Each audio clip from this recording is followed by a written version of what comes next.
Welcome back guys, this is Priyanka and today we are going to start with chapter 8. Chapter 8 is wind, storm and cyclone. This is the part 3 video of this chapter. We have already discussed about part 1 and part 2. Okay, तो part 3 में हम लोग discuss करेंगे। जो topic है हमारा वो है thunder storm, cyclones and tornadoes. ठीक है, पार्ट 3 को देखने से पहले आप लोग पार्ट 1 एंड पार्ट 2 को ज़रूर देखें। पार्ट 1 एंड पार्ट 2 का लिंक मैं आपको डिस्क्रिप्शन में दे दूंगी, तभी आप पार्ट 3 को कवर अप कर पाएंगे। Okay, so let's start guys. So firstly we are going to discuss about thunder storm. तो what is thunder storm? Thunder storm होता क्या है? तो thunder storm is a weather condition. Thunder storm is a weather condition that create lightning and thunder followed by rainfall। ठीक है, so thunder storm is a weather condition that create a lightning. मतलब ऐसा weather condition जिसमें rainfall के साथ साथ क्या create हो? लाइटनिंग एंड साउंड्स दोनों क्रिएट हो, उसको हम बोलेंगे थंडर स्टॉर्म। तो क्लियर हुआ, thunder storm is a weather condition that create lightning and thunder followed by the heavy rainfall. Heavy rainfall के साथ लाइटनिंग भी हो और साउंड भी क्रिएट हो, तो उसको हम बोलेंगे थंडर स्टॉर्म। ओके, सो देख लेते हैं। Thunder storm many a time rain is associated with lightning. बहुत बार आप लोगों ने देखा होगा, as you can see in the figure and real life also. आप लोगों ने इसको देखा भी होगा और बहुत महसूस भी किया होगा कि जब रेन होती है, बारिश होती है, तो बारिश के साथ लाइटनिंग भी होती है। और lightning is due to the spark of charges. Lightning किसकी वजह से होती है? लाइटनिंग चार्जेस के आपस में क्लैश करने के, कॉलिजन की वजह से होती है। ठीक है, क्लाउड्स जो होते हैं उनमें चार्जेस प्रेजेंट होते हैं, पॉजिटिव एंड नेगेटिव। ठीक है, नेगेटिव एंड पॉजिटिव चार्जेस, या ये चार्जेस आपस में क्लैश करेंगे तो क्रिएट करेंगे लाइटनिंग। लाइटनिंग भी 3 तरीके की होती है। क्लाउड लाइटनिंग, यानी एक ही क्लाउड के चार्जेस आपस में क्लैश करेंगे, and cloud to cloud lightning. First lightning is cloud lightning. ठीक है, cloud lightning. All right, second is cloud to cloud lightning. Right, तो इसमें एक क्लाउड के चार्जेस, सपोज यहाँ पर पॉजिटिव चार्जेस प्रेजेंट है क्लाउड में, यहाँ पर नेगेटिव एंड देन पॉजिटिव। तो ये पॉजिटिव चार्जेस नेगेटिव चार्जेस की तरफ क्या होंगे? अट्रैक्ट होंगे, और इसकी वजह से क्रिएट होगी lightning. Cloud to cloud lightning में इस तरीके से लाइटनिंग क्रिएट होगी। और आप लोगों ने पढ़ रखा है ना, चार्जेस जो होते हैं सेम चार्जेस क्या शो करते हैं? सेम चार्जेस रिपल्सन शो करेंगे। पॉजिटिव पॉजिटिव यानी नेगेटिव नेगेटिव या पॉजिटिव पॉजिटिव, ये एक दूसरे से दूर जाएंगे, रिपल्सन शो करेंगे। लेकिन अपोजिट चार्जेस क्या शो करेंगे? अट्रैक्शन। तो इन चार्जेस में अट्रैक्शन होगा, इसी की वजह से ये आपस में क्लैश करेंगे और क्रिएट होगी lightning. And third type is lightning is cloud to ground lightning. तो जो क्लाउड टू ग्राउंड लाइटनिंग है, ये सबसे ज़्यादा डेंजरस एंड हार्मफुल होती है।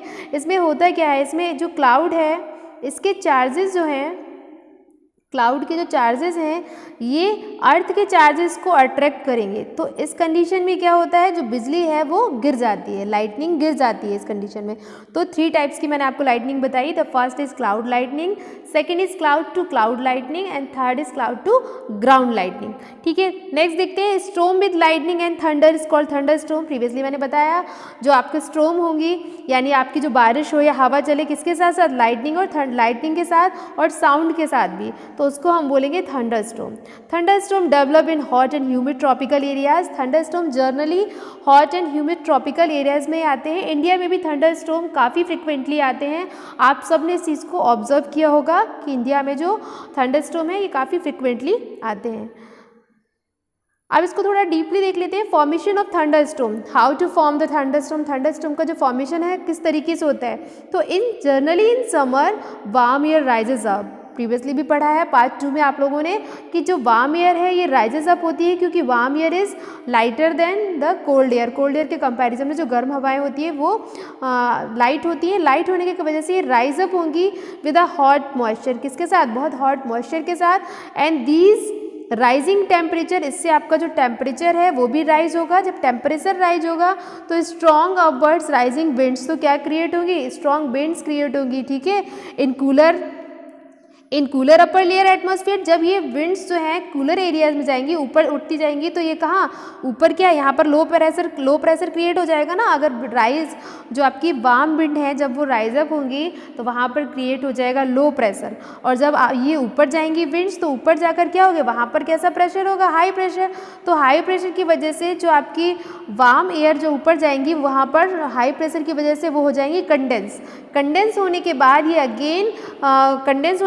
ये अगेन क्या होगा, वाटर ड्रॉपलेट्स में कन्वर्ट हो जाएंगी या फ्रीज होकर क्लाउड बना लेंगी। ठीक है, तो ये जो प्रोसेस है कंटिन्यूसली चलेगी। ऐसा होता क्यों है, क्योंकि जब ये जो आपका वाटर ड्रॉपलेट्स है या क्रिस्टल्स हैं विद द राइजिंग एयर, तो ये क्या वहाँ पर क्रिएट कर देंगी फ्रिक्शन क्रिएट होने की वजह से क्या होता है, थंडरस्टॉर्म आते हैं। ठीक है, इस वजह से फ्रिक्शन क्रिएट होगा ना, जब जो आपकी हॉट एयर है राइजेस अप होंगी और उसके बाद कंडेंस होने के बाद वाटर ड्रॉपलेट्स के रूप में नीचे आएंगी, क्रिस्टल्स के रूप में नीचे आएंगी, तो उस समय क्रिएट होगा फ्रिक्शन, और फ्रिक्शन क्रिएट होने की वजह से ही क्या आते हैं आपके थंडरस्टॉर्म्स। ओके, इसको हम लोग डायग्राम से भी थोड़ा सा क्लियर करेंगे, देख लेते हैं। तो इस तरीके से क्या है, ये आप देख पा रहे होगे, ये आपकी वार्म एयर है, वार्म एयर क्या होगी, राइजेज अप, और जब ये राइज अप होंगी तो यहाँ पर क्रिएट हो जाएगा लो प्रेशर, और उसके बाद जैसे जैसे ये ऊपर जाएंगी तो ऊपर जाने के बाद ये क्या हो जाएंगे यहाँ पर कंडेंस, क्योंकि ऊपर क्या है, हाई प्रेशर है ना, यहाँ ठंडी हवाएं हैं, तो हाई प्रेशर होने के बाद ये जो एयर है ये कंडेंस हो जाएंगे। आपने देखा होगा ना, जब वाटर है वाटर वेपर में कन्वर्ट होकर क्या क्लाउड में कन्वर्ट हो जाता है, उसके बाद वाटर जो कंडेंस होगा, फिर ये वाटर क्या होगा, कूल एंड शिंकिंग डाउन, और अगेन ये वाटर ड्रॉपलेट्स या क्रिस्टल्स के रूप में कहाँ आ जाएगा, नीचे ग्राउंड पर। तो ये प्रोसेस चलती रहती है कंटिन्यूसली, इस प्रोसेस को यानी वाटर वेपर में कन्वर्ट होगा, अगेन कंडेंस होगा, इस प्रोसेस को हम वाटर साइकिल बोलते हैं। लेकिन इस वाटर साइकिल में जब चार्जेस आपस में क्या होंगे, क्लैश होंगे, यानी इसमें फ्रिक्शन जब क्रिएट हो जाएगा तो वहाँ पर थंडरस्टॉर्म क्रिएट हो जाएंगे। तो बात क्लियर हो गई होगी आई होप आप लोगों को। अब प्रिकॉशंस की बात कर लेते हैं कि थंडरस्टॉर्म आने के समय हमें क्या क्या प्रिकॉशंस लेनी है। तो precautions to be taken during the thunderstorm, so do not take shelter under a isolated tree, किसी एक आइसोलेटेड ट्री के नीचे हमें नहीं खड़े होना है। If you are forest take shelter under a small tree, यानी कोई भी टॉल ट्री के नीचे, किसी बड़े पेड़ के नीचे आपको नहीं खड़े होना है, क्योंकि जो आपका लॉन्ग ट्री है, टॉल ट्री है, उसकी हाइट ज़्यादा होगी तो वो चार्जेस को क्या अपनी ओर अट्रैक्ट करेगा। क्योंकि मैंने आपको मेटल वाले चैप्टर में शायद पढ़ाया है, पढ़ाया है मेटल वाले चैप्टर में मैंने आपको बताया everything surrounding is made up of atom, सारी चीज़ें एटम से बनी हुई हैं, और एटम में प्रेजेंट क्या होते हैं, एटम में प्रेजेंट होते हैं आपके इलेक्ट्रॉन, प्रोटॉन, न्यूट्रॉन, और इलेक्ट्रॉन में नेगेटिव चार्ज एंड प्रोटॉन में पॉजिटिव चार्ज। तो सारी चीज़ों में चार्जेस प्रेजेंट हैं, ये तो बात आप लोग को क्लियर है। ठीक है, तो टॉल ट्री के नीचे हमें नहीं खड़े होना है। अगर आप फॉरेस्ट में हैं या कहीं, तो आपको शेल्टर किस जगह लेना है, स्मॉल ट्री के नीचे। Do not lie on a ground, ठीक है, ग्राउंड में आपको खुले ग्राउंड में एकदम से नहीं लेटना है या बैठना है, वहाँ पर आपको शेल्टर नहीं लेना है। Do not take shelter under umbrella with in the metallic end, आपको ऐसे अम्ब्रेला का यूज़ नहीं करना जिसका जो एंड होता है ना ये मेटेलिक हो। Okay, do not sit near the window के पास आपको नहीं बैठना है। Open garages, store sheds, metal sheds are not safe place to the take shelter, ये सारे places garages, storage shed, metal shed, ये आपके जो शेल्टर सेफ नहीं है। किस कंडीशन में, जब थंडरस्टॉर्म आ रहे हो। ठीक है, अ कार और bus is safe place to take shelter, car और बस में आप शेल्टर ले सकते हैं। If we are in water we should get out the go inside the building, अगर आप किसी ऐसे एरिया में जहाँ पानी है तो आप तुरंत वहाँ से रिमूव कर जाइए, और we should go out and go inside the buildings. Do not touch operate any electrical devices, आप किसी भी इलेक्ट्रिकल डिवाइसेस को टच ना करें। रोड्स पे जो पोल्स होते हैं उनसे भी आप सेपरेशन बनाए रखें। टेलीफोन का यूज़ या सेल फोन का यूज़ भी उस समय आप ना करें। ये प्रिकॉशंस आपको लेनी है during the thunderstorm. Okay, now we have a cyclone. Next topic is cyclone. अब हम बात करते हैं साइक्लोन्स की। तो साइक्लोन्स क्या होते हैं, circular flow of the fast moving wind. Cyclone is a circular flow of fast moving wind। तो cyclone is a circular flow of fast moving wind. Cyclone जो क्या है, जब विंड जो है सर्कुलर फ्लो में इस तरीके से आए तो दैट्स कॉल्ड अ साइक्लोन, इनको हम बोलते हैं साइक्लोन। साइक्लोन देख पा रहे होंगे आप लोग डायग्राम में, as you can see in the figure, this is the cyclone. इस तरीके से कुछ साइक्लोन आते हैं और ये क्रिएट कैसे होते हैं इसके बारे में हम लोग डीपली थोड़ा देख लेते हैं। तो the point is given there, formation of cyclone. Cyclone का फॉर्मेशन किस तरीके से होता है? Cyclones are usually formed over sea in tropical areas. Cyclone mostly sea के नियर आते हैं, over the sea in tropical areas. किस एरिया में आएंगे? ट्रॉपिकल एरिया में। और ट्रॉपिकल एरिया क्या, जो आपके इक्वेटर के पास होंगे, ठीक है। यहाँ पर होता क्या है, सन हीट द ओशियन। सन जो है वो ओशियंस के वाटर को हीट अप करेगा एंड वाटर, जब वाटर हीट होगा तो ऑब्वियस सी बात है वाटर कन्वर्ट हो जाएगा वाटर वेपर में, ठीक है। And by the absorption heat, heat को एब्जॉर्ब करने के बाद वाटर जो है वाटर वेपर में कन्वर्ट हो जाएगा। Sun also heat the air over the sea, और सन जो सी के सराउंडिंग एरियाज है वहाँ की एयर को भी हीट अप करेगा। अब जो वार्म एयर है वो राइज अप करेंगी, प्रीवियस भी बताया मैंने, और इस चीज़ को, इस कॉन्सेप्ट को आप बहुत अच्छे से क्लियर कर चुके हैं। जो गर्म हवाएं हैं वो ऊपर की ओर उठती हैं, तो warm moist air over the ocean rises upwards, ऊपर की ओर उठेंगी and create an area and low pressure, और वहाँ पर क्या क्रिएट हो जाएगा? लो प्रेशर, ठीक है।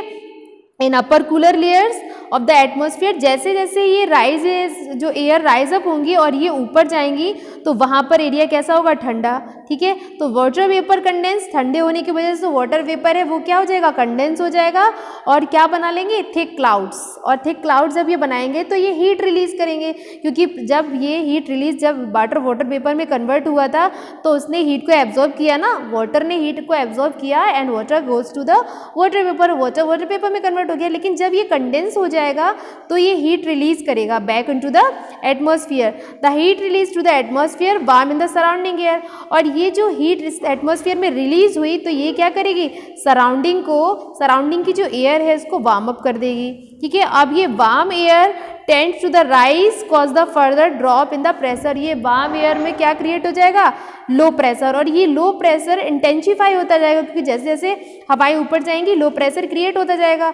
तो more air from high pressure area rushes to the centre of the storm, this is cycle is repeated, और ये साइकिल कंटिन्यूसली रिपीट होती रहती है। एज अ, इसको हम एक बार डायग्राम से भी क्लियर करेंगे। सपोज ये आपका सी वाटर है, ठीक है, सी या ओशियन वाटर, ये आपका क्या होगा? वार्म एयर्स, यानी जब सनरेज पड़ेंगी तो ये आपका कन्वर्ट हो जाएगा किसमें? वाटर वेपर में। कन्वर्ट होने के बाद क्या होगा? ये वार्म मॉइस्ट एयर है ये ऊपर की ओर उठेंगी, तो यहाँ पर क्या होगा? In upper layers of the atmosphere air get cool and condense, जो अपर लेयर एटमॉस्फेयर में जब ये एयर जाएंगी, ये वेपर जाएगा तो ये कंडेंस हो जाएगा। कंडेंस होने के बाद ये थिक क्लाउड्स बना लेंगे, ओके सॉरी। थिक क्लाउड्स बनाने के बाद रिलीज हीट, ये हीट को क्या करेंगे? रिलीज कर देंगे, और जब ये रिलीज को करेंगे हीट को तो उस समय क्या होगा?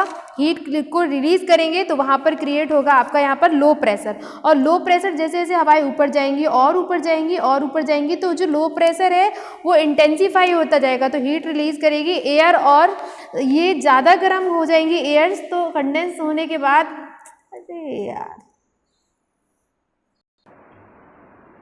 ओके, सो हॉट एयर जब राइजेस अप होंगी, मैंने बताया, तो ये बराबर ऊपर की ओर जाएंगे, वैसे यहाँ पर क्या क्रिएट हो जाएगा? Low pressure. Low pressure intensify होता जाएगा, तो इसकी वजह से क्या होगा?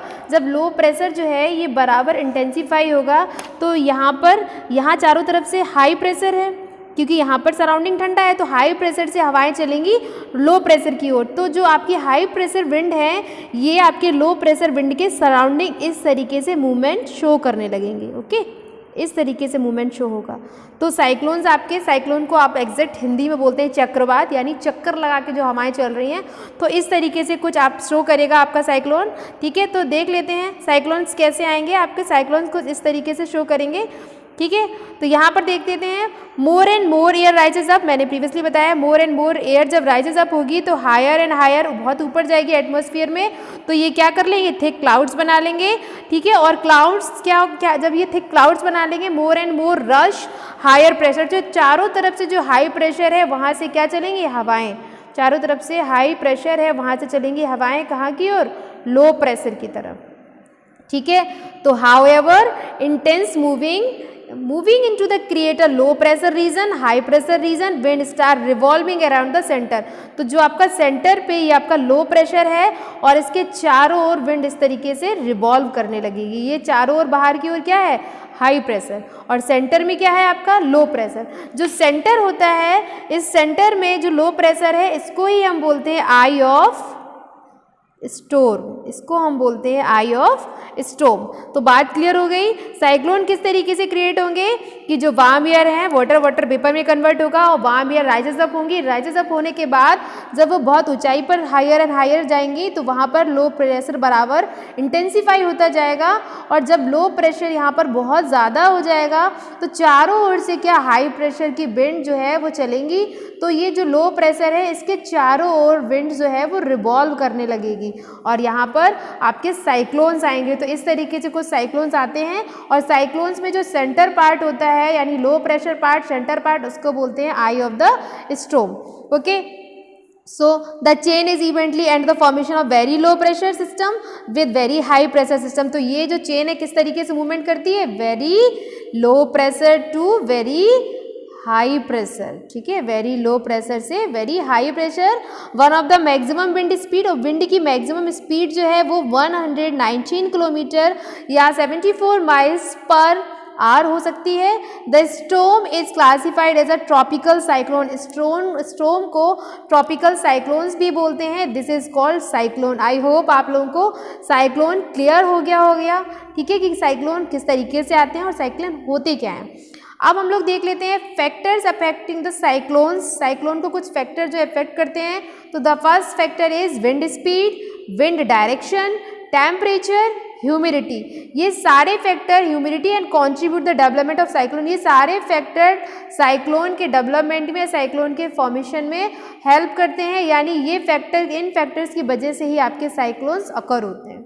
ओके, तो प्रीवियसली मैंने आपको जो बताया आप देख पा रहे होंगे ना. यहाँ पर देखिए ही सेंटर पे यहाँ पर आपका लो प्रेशर क्रिएट होगा, लो प्रेशर, और इसके सराउंडिंग जो ये हवाएं आपको दिख रही हैं ये सारी आपके क्या हैं, हाई प्रेशर. ठीक है, और मिड पॉइंट को हम बोलते हैं आई ऑफ द स्टॉर्म. ये देख पा रहे होगे ना, आई ऑफ द स्टॉर्म या आई ऑफ द साइक्लोन.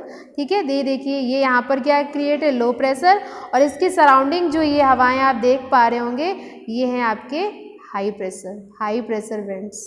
ओके, चलिए अब स्ट्रक्चर ऑफ साइक्लोन की बात कर लेते हैं. तो किस तरीके का स्ट्रक्चर होता है साइक्लोन का. A large cyclone is violently rotating mass of air. Air इसमें जो रोटेट करती है. ठीक है, atmospheric 10 to 15 kilometre of height. ये कितनी हाइट तक आ सकते हैं, 10 to 15 किलोमीटर हाइट तक. The centre of I is काम एरिया. जो सेंटर एरिया होता है यहाँ, यानी जहाँ पर लो प्रेशर होता है, मैंने बताया ना सेंटर एरिया पर लो प्रेशर, तो ये सेंटर एरिया क्या होगा, काम एरिया होगा, शांत होगा. यहाँ पर आपकी हवाएं नहीं होंगी. It is also I of the storm. इसको क्या बोलते हैं, आई ऑफ द स्टॉर्म भी बोलते हैं. द डायमीटर ऑफ आई का डायमीटर वेरीज करता है 10 to 30 kilometre. It is the region free clouds and has light winds. यहाँ पर लाइट विंड चलेंगी, ना के बराबर या बहुत कम हवाएं. अराउंड दिस काम and clear eyes here is a cloud regions about 150 kilometer in size. In the regions there is a high speed wind 150 to 250 kilometer per hour and thick clouds of very heavy rain. Away from this region wind speed gradually decrease. इस reason से जब आप अबे जाएंगे तो wind की speed धीमे धीमे क्या होने लगेगी, कम. सपोज दैट हमारा कहने का मतलब ये है, जब आपके साइक्लोन्स आपके सी एरिया से यानी ओशियन से मूव करेंगे लैंड की ओर, तो जैसे जैसे लैंड की ओर आएंगे इनकी जो स्पीड है वो क्या हो जाएगी, धीमे धीमे डिक्रीज होने लगेगी.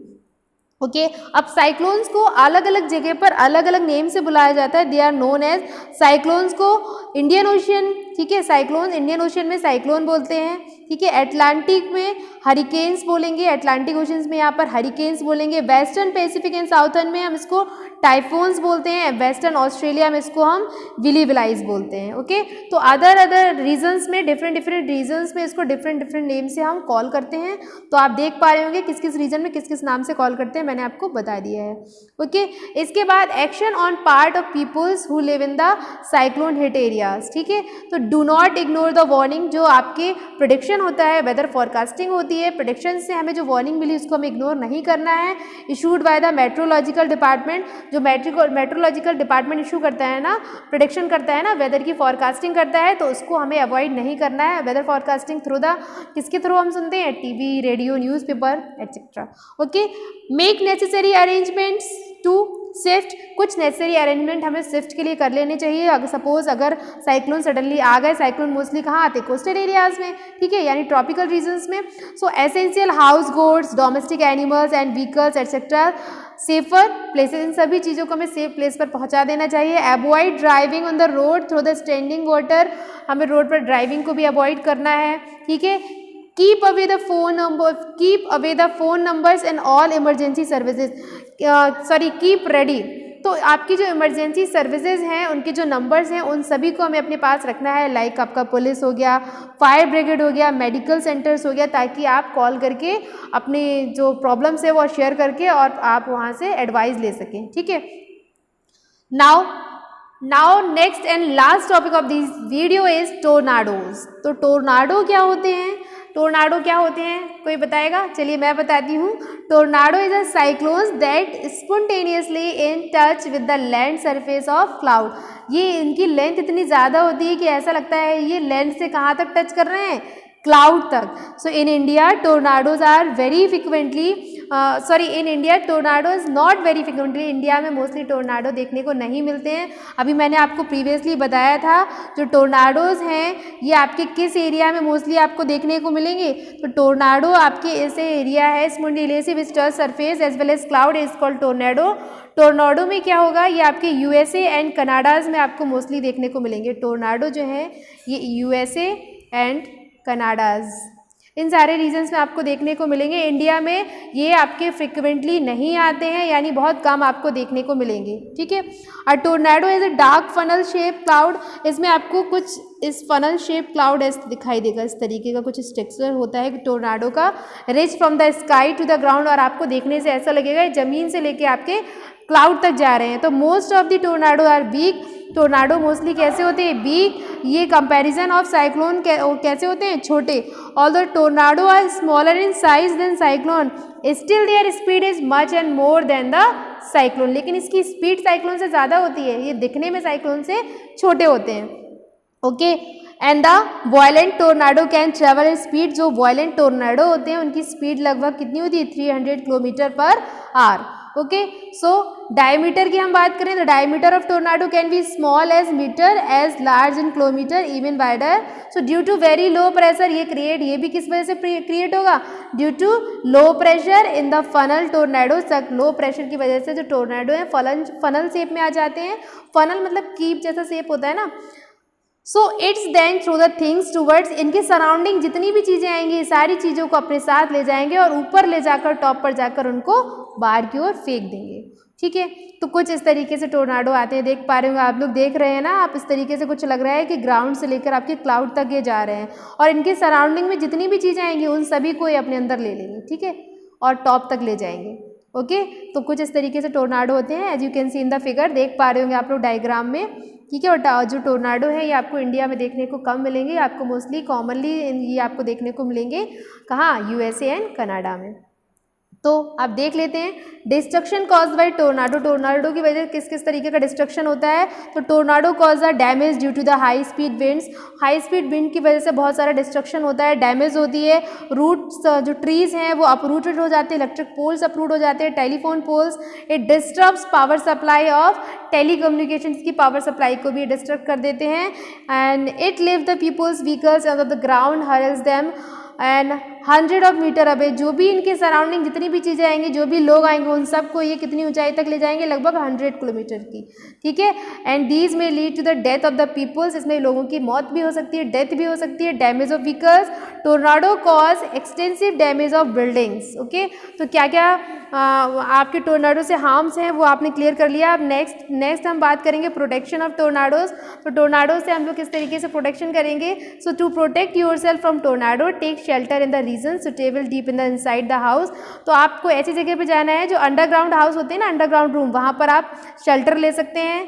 And otherwise we take shut windows, otherwise हम क्या करेंगे, विंडो को शट करेंगे। Take shelter the table and bed के नीचे हम शेल्टर ले सकते हैं, वहाँ पर हम अपने आप को नी को वेंड करेंगे और हेड को कवर अप करके to bow down the knee protect head and using arms, अपनी आर्म्स के हेल्प से हेड को प्रोटेक्ट करेंगे और इस तरीके से हम लोग शेल्टर ले सकते हैं।